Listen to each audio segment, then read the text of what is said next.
Morning! We are at job today. What are we doing? We're putting on a cap or a washing machine valve. I'm not quite sure, but the washing machine valve is leaking.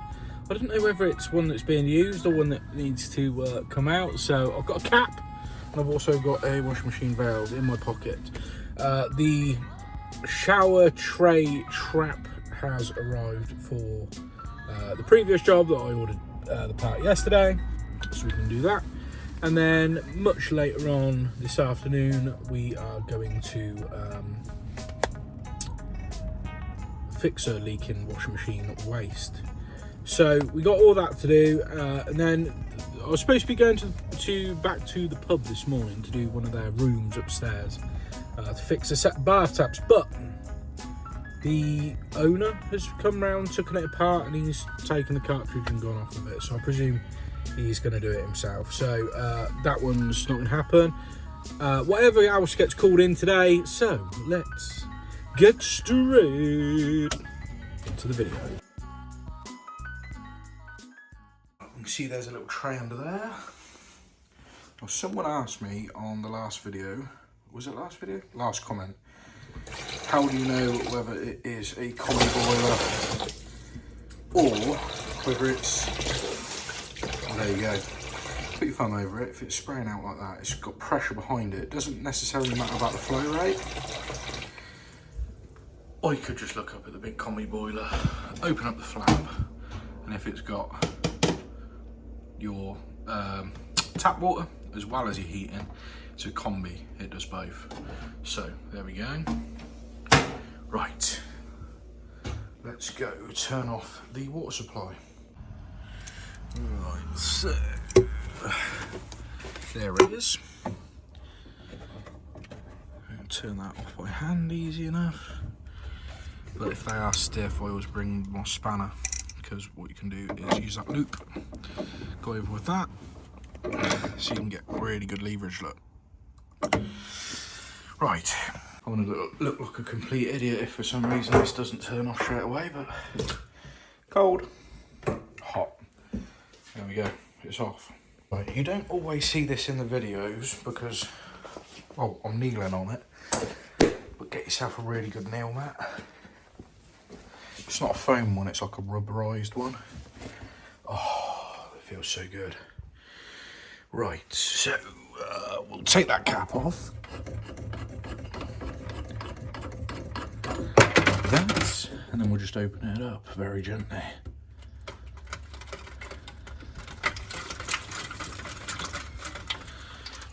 Let that trickle into there. Did bring the big tray, but that one's perfect there. Okay, that's fully open. So I did bring a replacement if it was a cold, but because it's the hot, most modern washing machines are just cold fed, and there's no point leaving it in. You best to just cap it off, because how long do you have a washing machine for? Plus, when you replace it, you're not going to be replacing it with one with a hot feed as well. Doubt it. I doubt it. So, going to be putting that on. See, under cupboards, this is where I want the Google glasses. Right, hopefully you can see that valve. So, we're going to grips on that, and we're just going to unwind this. Oh, see? How annoying is that? Right.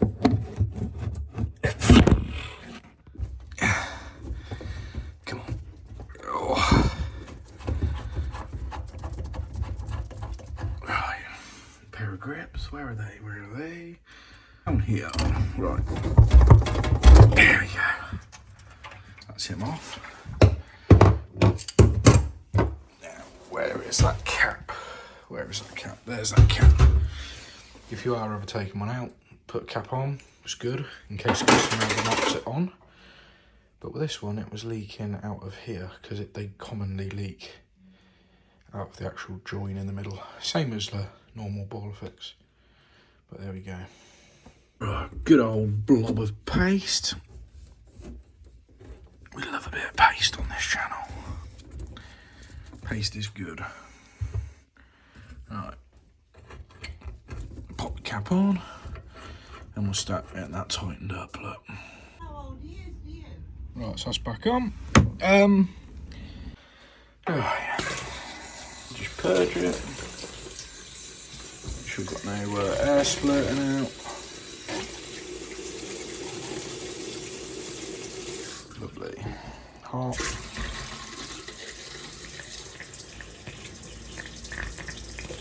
You can just hear there's a bit of air in there.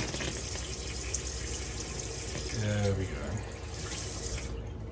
Also as well, just to note it's a combi boiler without even flipping it down. If you turn on the hot, that should just fire up immediately. So you can hear the fan going, hear that it's doing something. You turn it off, and then that stops, that fan goes to a stop. So there you go, there's ways of telling. Right, is this cap dry? Yeah, feels good to me, baby. Right, there we go, job dropped. Right, very annoying, but the only job we've got now is at 3:30. So, shower trap, that's getting done tomorrow. She's actually at work today, so can't get in there. And then there's another one which they basically cancelled. And even if they called me up now and said, oh, can you come and do it, I probably wouldn't, just out of principle. Mess me about too much. So yeah, in the meantime, do you know what I said about it on the last video? Let's go have a look at some YouTube analytics. If you want to skip this part, I'll put it on screen where to skip to. But for those of you that are interested and want to have a little bit of insights into how a channel on YouTube works, how much money you make. Ooh, interesting stuff. Let's go have a look. So, fire up the laptop. Let's have a look. I need to put my fingerprint on there. There we go, we're in. Right, we'll have a look at the YouTube analytics. Oh, I just realised I need a poo first. Right, so first off, why do I love stuff like this? Because look, I get to make the videos, which I enjoy. I like a bit of editing, I like a bit of this and that. And then if I've got some downtime like this, I can go down in the shed, bring my phone down with me, and we can do some soldering, we can make some shorts, we can make some other bits and bobs if we want. So there's always stuff that we can do. So let's have a look at the analytics. So before we go over to analytics, we're just going to have a quick look at the content. So you can see the monetization is turned on most videos. The only one where it's not is because there's some copyrighted footage in this one. But I knew that and I wanted to leave it in anyway because I thought it'd make a better video. So there we go. And actually, if we look at this part of the algorithms, we can see that it's got 100% likes to dislike ratio, and also it's got more comments than any of the others. So sometimes it is worth just doing something like that. Now, what has the most comments? 53, 52. Let me have a quick look. So 52, what video is that? The worst hot water cylinder install. There we go. So you can kind of gauge what people like and what people don't. But let's go on to the analytics. Now, this is the main thing, is the audience. So let's go over to the audience first. Unique viewers, subscribers. So we're nearly at 1,000 in the last 28 days. So a month cycle, that's pretty good. And we can see that obviously I've been posting a lot more videos. So these are the videos I've been posting. So quite regularly. One at the start of the week, one at the end of the week, one at the start of the week, one at the end of the week. Then I did 3 in a row. Then obviously we've had some sort of gain here with new viewers, and I did a whole week where I put out a video every single day, and then this is the weekend here. So you can see, look, we got more viewers and stuff because we're putting out more videos. Now we can change that to, let's put it over the last year. And we can see we got this massive spike. So that, look, it looks completely pales in comparison to this here. Now we can see we've got a massive spike of new viewers. Returning viewers is still quite a lot, but what is happening right there? So what is happening right there? Well, if we go on to content and we go, no, we want to go analytics still, but we want to be content. There we go. We can see that most of it is through shorts. So even recently, it says 129,000 people still watching the shorts in the last 28 days when I don't really do shorts. So let's just change that to a full year. And come on, come up. Sure, okay, well, we can see some information here. So subscribers, 15,000 of my subscribers are from shorts, which I don't like. I don't like that at all. So you can see here how many followers I'm gaining. At one point it was 45 a day, 100 a day, 200 a day, 400 a day, 700, 600. And as you can see, that is where I basically started doing YouTube, because all of this is blank, look. I took a massive, like a whole year off. Then I started making YouTube shorts, and I gained a crazy amount of subscribers really, really quick. And that's because I was doing shorts. Now, I stopped doing shorts. This line here, this blue line here, which is still higher than the yellow line, which the green line, sorry, which is videos, is still sat on top, still higher. I'm still getting more views on shorts, even though I don't upload shorts anymore. Now, the reason I don't upload shorts anymore is because we got, what was it, 16,000 or something subscribers from shorts. So shorts, here we go, 15,000 from shorts. 15,000 people follow me, subscribe to me through shorts. Only 2,000, so that's you guys that are watching this, the long form stuff. So it's only 11% of my subscribers actually watch these long videos. So that's what I don't like. I really don't like that. And then other is probably when I first started, way back here somewhere, is I announced it on TikTok. So I got 67 just straight off the bat, just from announcing I was going over to YouTube. So we can have a look at the geography. So we can have a look, see where everyone's from. So United States. Views. Okay, so highest views is from the United States, followed closely by the UK. So it's obviously English-speaking countries top, with a massive watch time of 63 million from the United Kingdom and 30 million watch time hours from the United States. So although the views are higher there, United Kingdom have watched it repeatedly or more, I suppose. So there we go. We can, and then you got all of loads of different countries and stuff like that down there. So basically, I can see that the shorts are mostly from the US. Well, you don't see people from the US on my long form videos commenting. You just don't see that. Age is pretty mixed, but highest is, okay, just above my age demographic, which would be here because I'm 31. But you can see it sort of peaks at sort of middle age. You middle-aged fuckers. Gender, 2.8% female. Well, that's pretty bloody obvious. I didn't actually, I just don't believe that there is any females that are subscribed to me through long form. But there we go. Revenue source. So I've not actually looked at this. So watch time. So even though the long form videos are a hell of a lot lower, where I get it from, so shorts feed, so look, you can see, let me go, oh, I can't go over, right. So originally I was making all my money from shorts, yeah? So here, how much did I make there? Does it say? 20 quid in one day from shorts. Long form, right? 21 quid from a long form video, and that was ages ago. That was that massive long break there, look.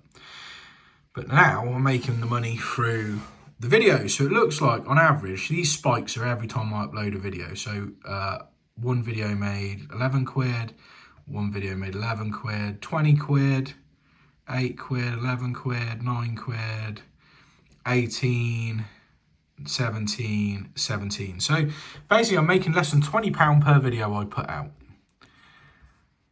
Which just adds up the more content you put out, I suppose. Now, can we go back? I want to go back because I don't want to be There we go, on this bit. So we can do more recently, last 28 days. So basically that's why I've stopped doing the shorts, because the shorts are just completely taken over. Now, I know 2 of my really, really close good friends have started YouTube fairly recently, and both of them have now got their 100,000 subscriber play button. And I'm not going to beat around the bush. I could probably get that, because if we go to TikTok, you can see I've got like millions of views on short form videos. So I could take those, put them onto YouTube, and I could get my loads and loads and loads of subscribers through shorts. But I don't want to do that. I want to actually get my subscribers through long form videos. So yeah, even in the last 28 days, bearing in mind I don't upload shorts, it pales in comparison, the actual long form videos. Here you go, publish content. See? Videos, low views, but I've posted 12. Shorts, in the last 28 days, okay, I've posted 4 shorts. And it's got way, way, way higher views and everything else. So this is the main one here. So people that are returning to view my channel that only watch shorts is 92%. So that 92%, yeah, do not bother to ever watch a long form video. So that's why I said on the last video is YouTube is 2 separate platforms, one for shorts, one for long form, and there's no crossover, because watching both is only 2%. So 2% crossover is terrible. So it just shows the level of brain rot in society nowadays, that they can't watch a long form video. That's the amount of people that can actually sit for a long form video without getting bored, because their brain has been rotted by stupid apps like Instagram and TikTok. All right? So yeah, it's kind of scary, and that's why I've moved away from the shorts. So top ranked, remixed videos. If I go on top ranked content, analytics, content, can I go on top ranked? If you look at my top ranked videos, basically it's all shorts. Videos.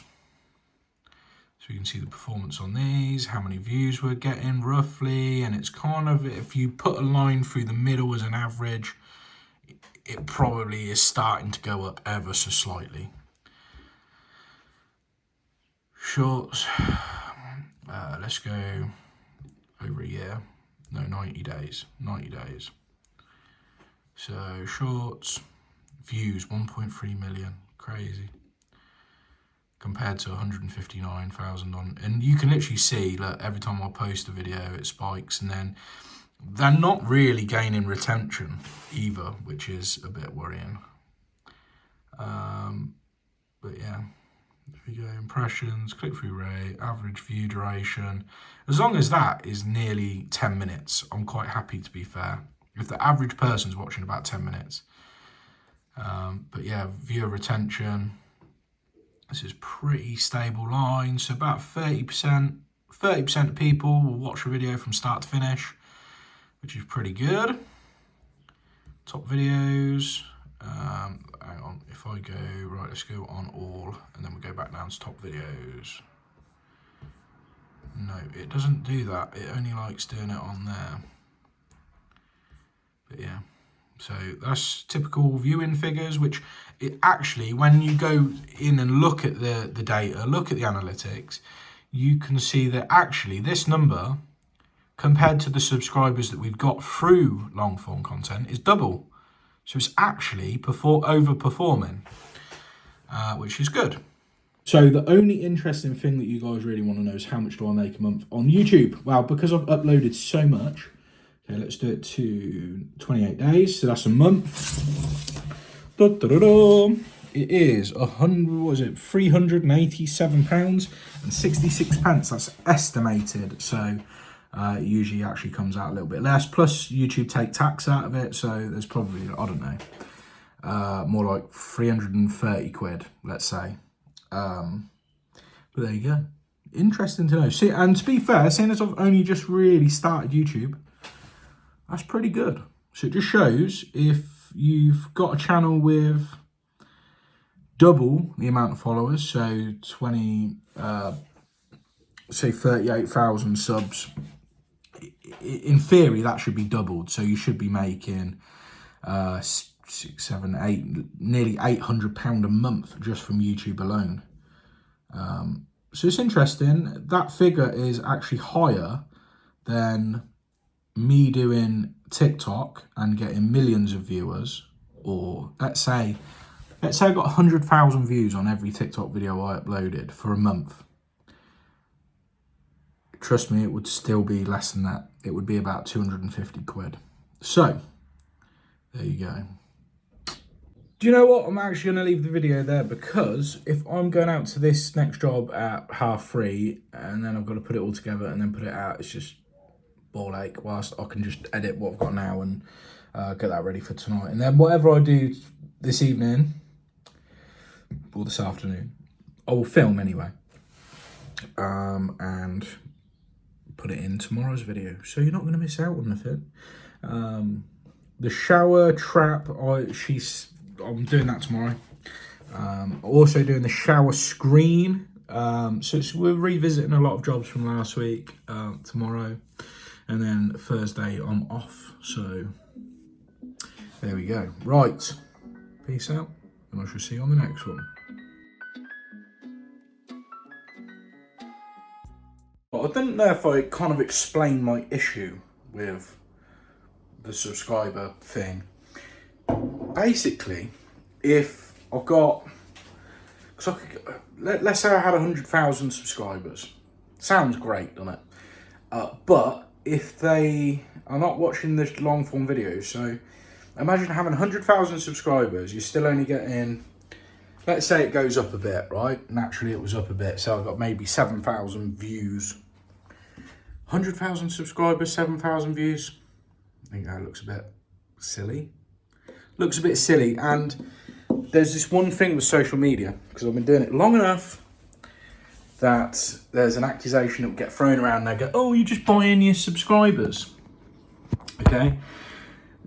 That, I've seen that, it's just a very silly thing, but it does get thrown around a lot, and I want to avoid going down that, entrapping myself with people suggesting that I'd never do it myself. I think it'd just be a scummy thing to do, buy subscribers. But if you are legitimately getting subscribers, but it's actually technically on another platform, because Shorts is its own platform.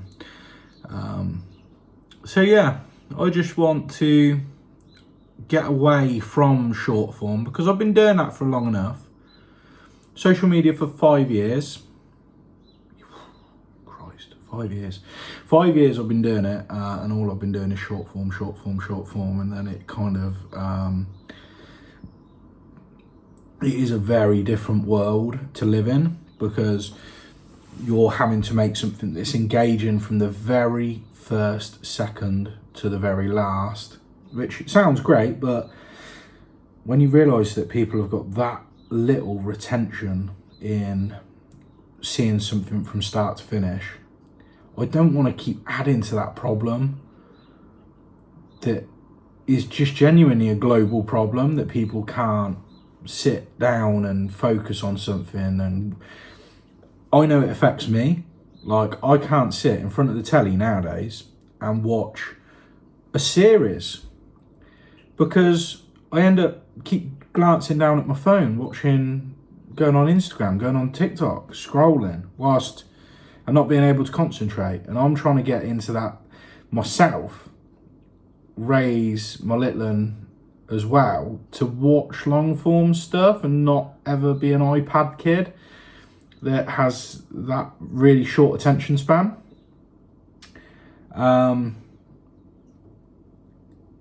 I just don't think it's good for us. I don't think it's good for us. It's like, when's the last time you went to the cinema? Because I went to the cinema a fair few times over the last couple of years, and I just realised that it's not the same as when I was a kid. When I was a kid, a movie theatre was packed. Maybe that's because they're making crap movies nowadays. But the fact that there's just not asses on seats, it's weird. It's like people just don't want to watch a whole movie or watch a whole TV series unless it's almost like it has to be a cultural thing, like Game of Thrones or Breaking Bad, where it was like culturally everyone's talking about it, so you don't want to miss out, so you end up watching it all the way through, because it's a cultural moment rather than, you know, watching. I used to love watching documentaries, and I don't watch documentaries like I used to. Like I used to watch history documentaries every single day. And now I don't, really. My brain's sort of fried a little bit, and I'm trying to get back to resetting it to normality, because I don't think it's normal to have that short of an attention span. Not saying that you shouldn't go on TikTok and go on Instagram and consume this stuff, but I've done YouTube to do long form. So if I'm doing what I was doing anyway, which I could very, very easily do, it'd be so easy for me to do shorts, because it's already there. I've got hundreds of videos that I can just post, and I can post them as I was doing 3 times a day, every single day for probably a few months, and I could get to a crazy high number. It might not necessarily be 100,000 subs, but somewhere close, sort of in the 60,000s. But I just don't think that's really what I want to do, because it just seems a bit disingenuous when it comes to doing both. I want to get that balance, and for me, seeing it being as lower than 10% of people watching the long form videos out of 18,000 now. Out of 18,000, less than 10% bothering to watch that's not good at all. That's not good at all. So if you like the long form stuff and you watch my previous videos and you haven't already subscribed, hit the bloody subscribe button.